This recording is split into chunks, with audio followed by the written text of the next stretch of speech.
Hello મિત્રો, કેમ છો? આઈ હોપ બધા મજામાં જ હશો ને welcome back to my channel Akash Patel vlogs. આજે 22 તારીખે આપણે હવે રામ મંદિરની પ્રાણ પ્રતિષ્ઠા થવાની છે. મમ્મી પાસે જાણીએ કે ત્યારે તે દિવસે શું શું કરવું એમ. સોમવારે છે 22 તારીખે પ્રાણ પ્રતિષ્ઠા, એટલે ઓલ ઓવર ઇન્ડિયામાં બધે રજા છે ને આ બધો દિવાળી જેવો માહોલ છે. તો આપણે મમ્મી પાસે જાણીએ કે શું કરવું ત્યારે સોમવારે.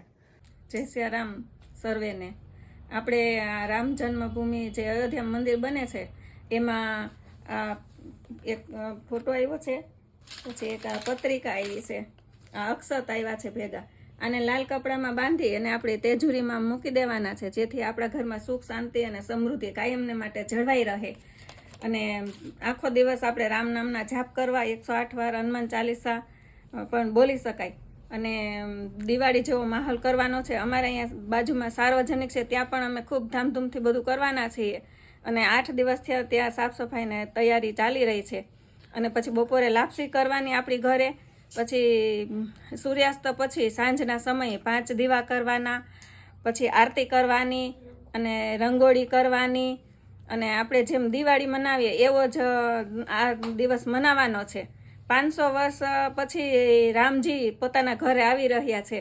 આપણે જેમ બહારગામ ગયા હોય ને આપણે ઘરે આવે તો શાંતિ મળે, તો કેવો આપણને આનંદ થાય, એવો આનંદ આપણને સોમવારે થવાનો છે.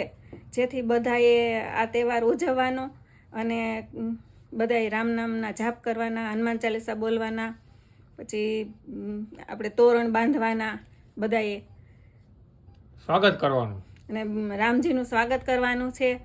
અને ખૂબ જ બધાય ઠેક ઠેકાણે જ્યાં જ્યાં હનુમાનજીનું મંદિર છે ત્યાં પણ આ પ્રસંગ આપણે બધાએ ઉજવી શકીએ છીએ.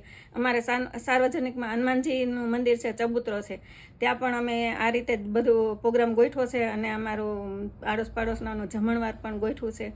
અને ખૂબ જ અમને આનંદ છે બધાને, આખા ઓલ ઇન્ડિયામાં બધાને ઘરે ઘરે આનંદ હશે જ. કારણ કે આપણે આ 500 વર્ષની રાહ જોઈને પછી આ બધું મંદિરને થયું છે, તો એનો હરખ બધાએ હોય જ છે. જય શ્રી રામ. તો મિત્રો, સાંભળ્યું ને તમે કઈ રીતના બધું કરવાનું છે. અને એક વસ્તુ એ રહી ગઈ કે છે ને, શ્રીરામ જય રામનો જાપ કરવાનો છે, વિજય મંત્ર છે, 108 વાર કરવાનો. આજુબાજુનું વાતાવરણ છે ને એટલું મસ્ત થઈ જાય છે, મજા આવી જાય છે બધાને. તમને મજા આવશે, બધાને મજા આવશે એમાં. એટલે ભૂલતા નહીં, ચોક્કસ આવી રીતના કરજો એકવાર.